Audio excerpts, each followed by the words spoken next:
Preamble के अंदर अगला शब्द लिखा गया है सोशलिस्ट, जो पहले इम्प्लिसिट हुआ करता था। यानी कि जब 1949 में हम कॉन्स्टिट्यूशन को अडॉप्ट करने जा रहे थे तो ये शब्द डायरेक्टली नहीं लिखा हुआ था, यानी कि इम्प्लिसिट था। इम्प्लिसिट का मतलब है फिर भी कुछ ऐसे प्रोविज़न थे जिनके अंदर सोशलिस्ट वैल्यू का ऑलरेडी मेंशन किया गया था, जैसे कि directive principle of state policy, जिसे आप पार्ट नंबर 4 के अंदर पढ़ते हो।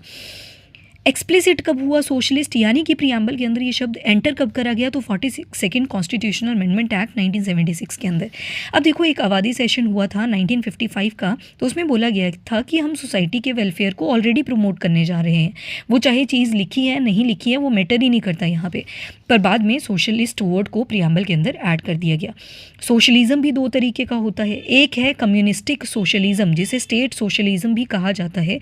इसका मतलब होता है कि जितनी भी चीज़ें देश के अंदर प्रोड्यूस करी जाएंगी, डिस्ट्रीब्यूट करी जाएंगी, वो सारी किसके अंडर आएंगी, स्टेट के अंदर, गवर्नमेंट के अंडर, और बाकी प्राइवेट प्रॉपर्टी का एवोल्यूशन कर दिया जाएगा, उनको कट ऑफ कर दिया जाएगा। दूसरी टाइप आती है सोशलिज्म की, दैट इज़ डेमोक्रेटिक सोशलिज्म।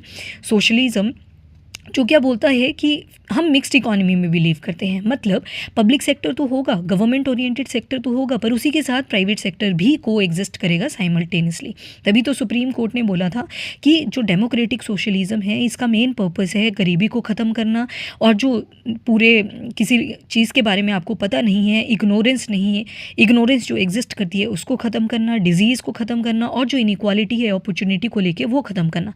तो जो इंडिया का सोशलिज्म है वो डेमोक्रेटिक तो है ही, और इसके अंदर गांधीयन और मार्क्सिज्म का ब्लेंड आपको मिलेगा। और जो न्यू इकोनॉमिक पॉलिसीज़, जिन्हें आप एलपीजी रिफॉर्म से भी जानते हो, 1991 में आया था, लिबरलाइजेशन, प्राइवेटाइजेशन एंड ग्लोबलाइजेशन, ये बोलता है कि कहीं ना कहीं जो सोशलिस्ट विचार थे वो इससे डाइल्यूट हुए हैं।